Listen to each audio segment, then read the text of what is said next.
This is PIX on Politics Daily with Dan Mannarino. Hey everybody, welcome to PIX on Politics Daily. I'm Dan Mannarino. It is Tuesday, November 18th. Hopefully everybody's doing well. Don't forget, tomorrow I am sitting down one-on-one with the mayor-elect, Zoran Mamdani, for an extensive interview. So continue to send me your questions, your topics that you want me to bring directly to him. I know you have a lot of questions about who he's appointing, where things stand with President Trump, if he's meeting with him, police commissioner, so on and so forth. We're getting it all out on the table with Mayor-elect Zoran Mamdani on Wednesday. So send me your questions by the end of today. I'll make sure we can organize those for him for our conversation, and stay tuned for where that's going to be posted and everything as well. In the meantime, just yesterday, you heard me talking to the Deputy Speaker of the City Council, Diana Ayala, right? We were talking about some of the overrides the City Council is doing against Mayor Adams' vetoes. We also talked to her about the Speaker's race, and we have a lot more to talk about right now with City Council member Julie Wan. We're going to tackle some of those topics as well, but also the Long Island rezoning plan. So great to have you here. Good to have you back. Thank you so much, Dan. It's so good to see you. So before I get into some off-topic things, I want to talk about the rezoning plan for Long Island City. Yes. And it passed City Council a couple of days ago. It was this kind of controversial plan. It went back and forth. Why do you think it was, I guess, so controversial for some? So this was our fifth time trying for rezoning in the same exact area of Long Island City. It's most infamous for Amazon HQ2. Yep. And the day that it passed was like the anniversary of the seventh. It was the anniversary of 7 years since Amazon HQ2 failed. Mm-hmm. And the biggest difference is when Amazon first was announced, we knew that it was a backroom deal with the CEO, the governor, and some of the elected officials saying that we want to have a $2 billion gift back or a tax break and incentives for us to come to New York City. And the community rose up and they said, no, we will not support this plan, along with Congresswoman AOC.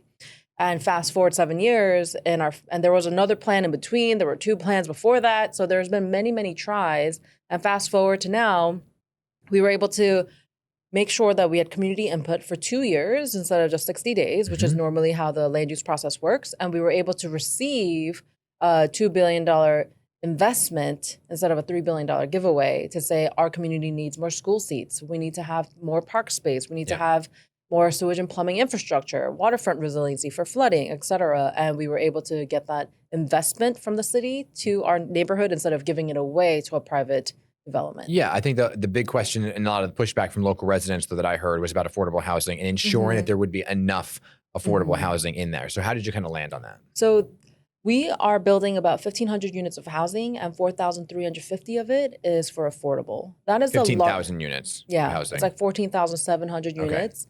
And when you actually look at that number, that's the highest amount of housing ever done in city history on a given project for affordable housing, as well as the highest amount of affordable housing built in the borough of Queens in the last 10 years, over 10 years. And it's also more housing than the city of San Francisco has built in the last decade. So we know that this is historical, and will there ever be enough affordable housing? You know, that's going to be up to the next mayor to make sure that he delivers on the promise that he ran on, but also to put into put it all into perspective. Yeah. My council district has the highest amount of migrant shelters and homeless shelters. So I have 37 shelters. That means at any given moment, there's 10,000 people who are homeless. Yeah. And that was a benchmark we set for ourselves, saying within my term, and it was faster than I thought it was going to happen through all the projects that I've worked on, like Innovation Queens and this one, where now in this project alone, the 4,750 units are projected by Department of City Planning to house 10,000 people. So that's what we were trying to match. For every single homeless person that I had in my district at any given moment, that we were building enough housing to put a roof over their head to have permanent supportive housing. You're saying that this is homeless housing, or?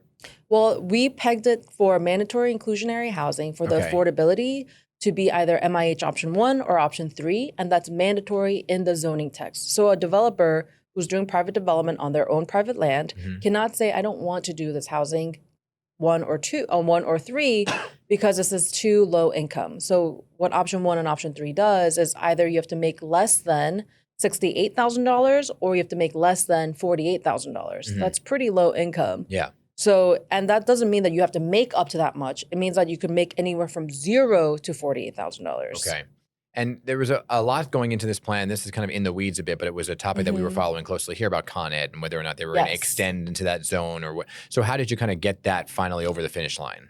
We're really grateful that by the day of the vote, it was really up to up to the last wire where Yeah. Con Ed finally came pun around. intended. Yes. Last wire.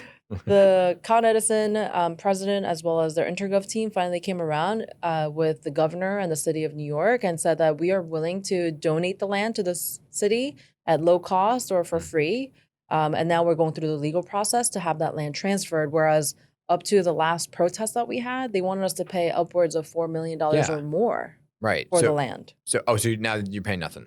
We hope so. It's going to be low cost or $0 is what we're going to go forward with. And the governor supports us and the city will support this plan. Will there be new schools?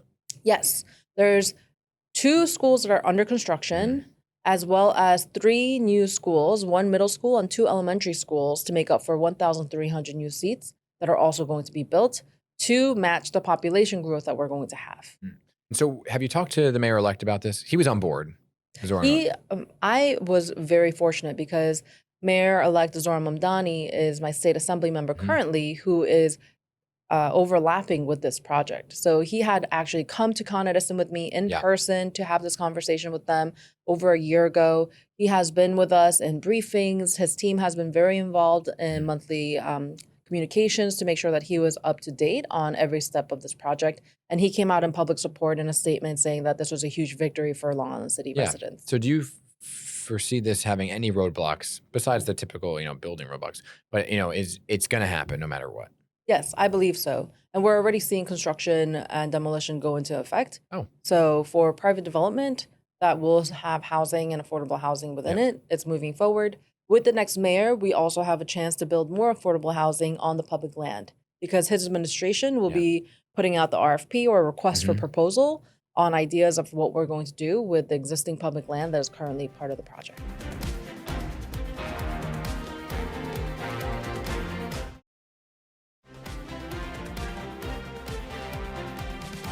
While I have you, though, I do want to talk about the all-important city council speakers race.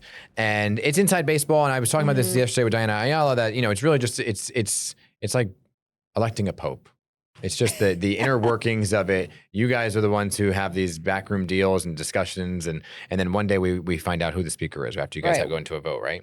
So where do you stand right now? Who are you supporting? So if we're going to do the Pope analogy, we're definitely going to have a conclave, right? Exactly. That's what I'm thinking. All of it's us like 51 council members better be locked in and come to a mutual agreement without outside forces telling us how to vote. Well, everything except the outside forces.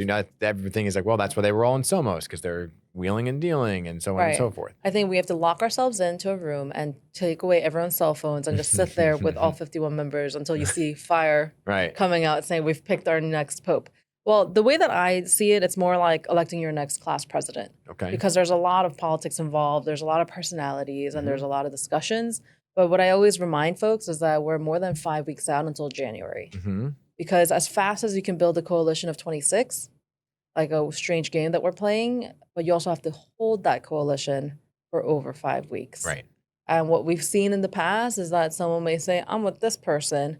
And then 2 weeks later, they're like, never mind, I'm with this person. Well, we saw that with Adrienne Adams. She was not a front runner. Exactly, until the last 2 weeks of the race. So, it's never over till it's over, and it's only a vote when the vote takes place. Do you want it? No. I don't want to run for speaker. Like, you have to want it, right? Yes. You have to want to put yourself through a meat grinder and be in the public eye in a fishbowl and enjoy this process. And I am not someone who particularly likes bloodbath. Right. So right now, the 2 big names, there's a few, but right now the 2 big names are Julie Menon and Crystal Hudson. So do you support one of them? Right now, I support women of color who are running. I think Crystal Hudson has a great shot. If the vote was tomorrow, I'll vote for Crystal Hudson because I think she has the largest chunk of votes. But you just never know, because I think what we've seen over the last few weeks is that there's a landlock. And I also do respect Julie Menon. I think she's brilliant. She's my neighbor. We've worked closely together. We have a great partnership.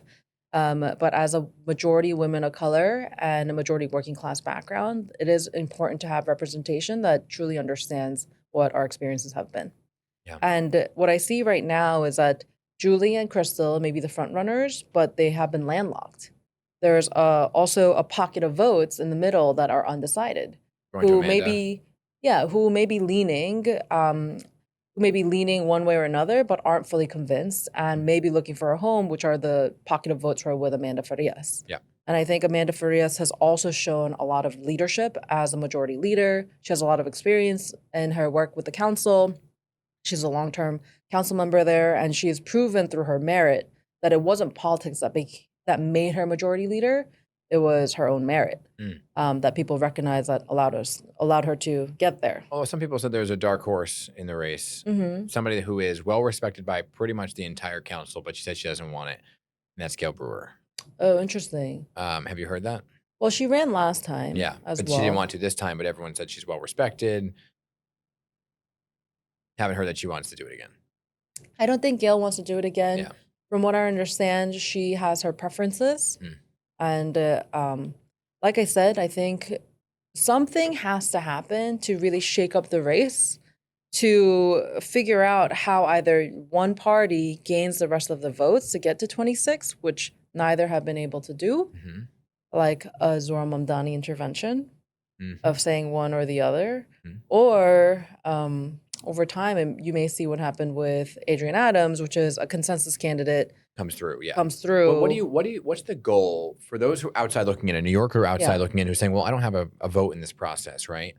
What are you looking for the next speaker to do with a Zohran Mamdani?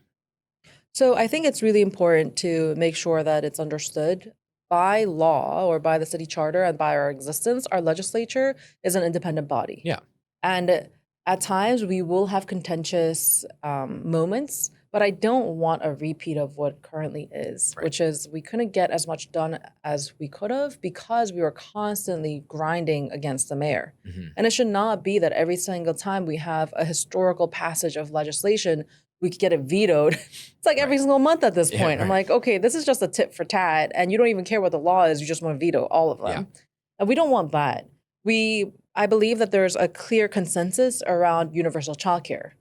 Every New Yorker sees the benefits of that, and the council, no matter where you are in your ideology of politics, we all agree. And I know that that is a priority of the mayor.